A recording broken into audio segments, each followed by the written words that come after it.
আসলে যে আলোচনাগুলো আজকে হয়েছে এগুলো কিছুটা পুরানো আলোচনা, এর আগেও আলোচনা হয়েছে। এখানে যে কম্পোজিশনটা আছে আমাদের হাউসে, এখানে চিন্তা চেতনা নানা ডাইভার্সিটি, সেই জন্যে সকলে মিলে শতভাগ একমত হয়ে কোনো সিদ্ধান্ত নেওয়াটা সেটা এক ধরনের প্রায় অসম্ভব টাইপের জটিলতা। এই দিকটা কীভাবে মিনিমাইজ করা যায় একটু উপার্জন করার জন্য আমরা চেষ্টা করছি। এটা হচ্ছে একটি মৌলিক কথা। নাম্বার 2, যেটা আজকে আলোচনা হয়েছে,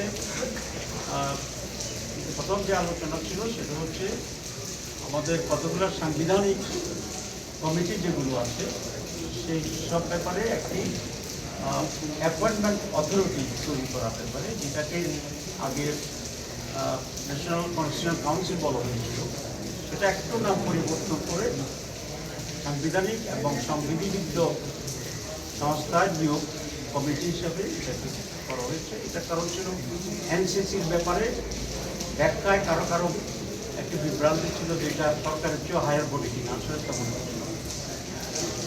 এক্ষেত্রে আমরা বলছি যে একটা স্থায়ী সাংবিধানিক কমিটি থাকা উচিত। বর্তমান যে পদ্ধতিতে আছে সেটাও সাংবিধানিক কমিটিগুলো কিন্তু স্বাধীন, এটা কোনো এক্সিকিউটিভ বডির উপরে ডিপেন্ডেন্ট না। যেমন নির্বাচন কমিশন গঠন করা, তারপরে আমাদের দুর্নীতি দমন কমিশন গঠন করা, পাবলিক অ্যাকাউন্টস কমিশন গঠন করা, ইত্যাদি ইত্যাদি মোট আগে যেভাবে হতো সেটা হচ্ছে প্রত্যেকটা কমিটি নিয়োগের আগে একটা সার্চ কমিটি করা হতো।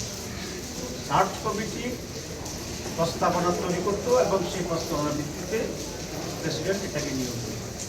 এই সমস্ত কমিটি কখনোই প্রধানমন্ত্রীর অধীন ছিল না এবং এক্সিকিউটিভের সাথে এটা কোনো রিলেশন না, এটি ইন্ডিপেন্ডেন্ট কাজ করত।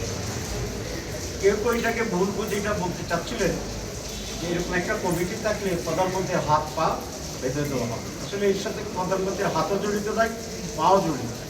তার আগে ডিপেন্ডেন্ট আগে ছিল প্রত্যেকটা আলাদা আলাদাভাবে সার্চ কমিটি হবে এবং বিভিন্ন সময় বিভিন্ন ব্যক্তির সার্চ কমিটির সদস্য হবে এবং এতে করে প্রধানমন্ত্রীর হস্তক্ষেপ করার সুযোগটা ছিল বেশি। আমরা অতীতেও দেখেছি সার্চ কমিটি হয়তো প্রধানমন্ত্রী থেকে একটা গোপনে লিস্ট পাঠিয়ে দেওয়া, এটা রোধ করার পদ্ধতি। এই জন্য আমরা বলেছি যে একটা উচ্চ পাওয়ার বিশিষ্ট স্থায়ী কমিটি, কনস্টিটিউশন কমিটি থাকবে, যেখানে প্রধানমন্ত্রীর হস্তক্ষেপের উপরে হস্তক্ষেপ হবে, যাতে প্রধানমন্ত্রী বা অন্য কোনো কিছু হস্তক্ষেপ করতে না পারে। এখানে প্রধানমন্ত্রীর ক্ষমতা সংকুচিত বা পরিবর্তনের কোনো ইস্যু নেই, কারণ এটা আগেও ইন্ডিপেন্ডেন্ট ছিল।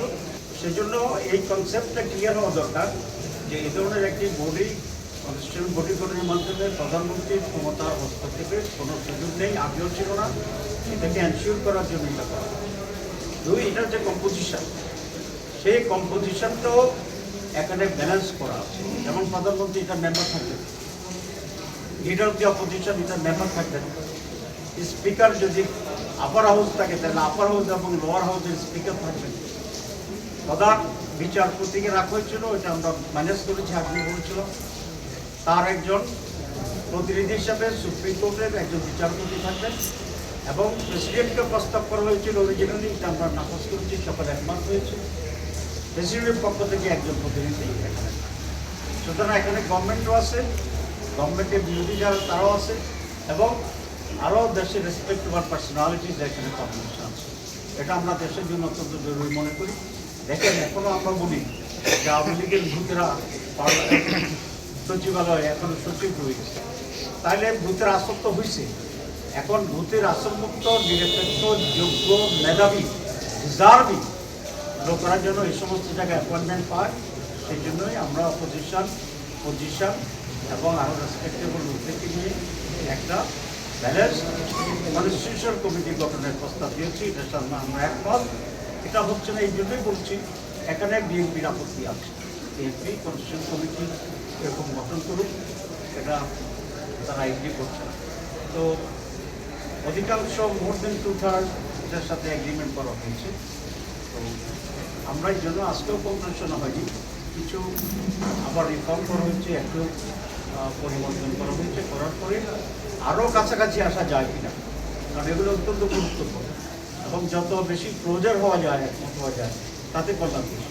এই জন্য আমি রিফর্মস কমিটি যারা আছে পরিচালক, তাকে আমি ধন্যবাদ জানাই যে সব অধিকতর ধৈর্য সহকারে মাঝে মধ্যে অনেকের ভিতরে একটু তৈরি হয়, কিন্তু এই খুবই ধৈর্য সহকারে আরও প্রচার করার জন্য চেষ্টা করছে। আমি মনে করি এরকম সংস্কারবিহীন একটি নির্বাচনের জন্য যে আমরা এগিয়ে যাই, সেই নির্বাচন দেশের পরিবর্তন আনবে না, আবার ব্যাক টু দি প্যাভিলিয়ান হয়ে যাবে। এবং এরকম নির্বাচন অনেক নির্বাচনে দেশের মানুষ যাবে কিনা সেটা মানুষকে আবার